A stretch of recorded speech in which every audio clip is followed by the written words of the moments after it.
photo flip effect in After Effects. If this guide helpful, don't forget to like and subscribe. To make a photo flip effect in Adobe After Effects, you start by opening your Windows browser and searching for After Effects. Then click the result to launch the program. Once it opens, look at the project bar on the left, right-click in that space, and choose New Composition. A settings window will show up, and here you can set the composition name, size, frame rate, and duration based on what you want. After you adjust everything, press OK to make the composition appear in the timeline. Next, go back to the project bar, right-click again, and select Import. A small menu will open, and you should press File so you can access the folder list on your computer. Pick the image you want to flip and import it into the project. After the file shows up in the project bar, drag it into the timeline and place it on the first layer.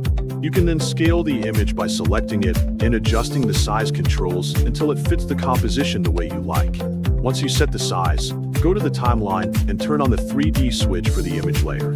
This lets the layer rotate in different directions. Press R on your keyboard to show the rotation settings. Then choose the axis you want to flip. For example, if you want to flip the image on the Y-axis, use the Y rotation value.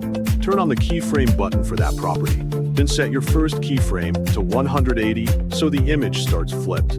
Move the playhead forward a few frames and set the second keyframe to 0 so the image rotates back to the front.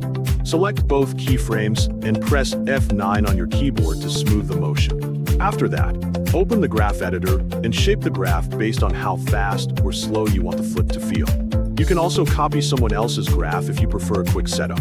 When you've finished shaping the graph, your photo flip effect is ready to preview. At this point, you can press the spacebar to watch the motion and check if the timing works for your idea. If the flip feels too fast or slow, you can adjust the keyframes or stretch them further apart. You can also tweak the scale or position if the image needs a cleaner look right now.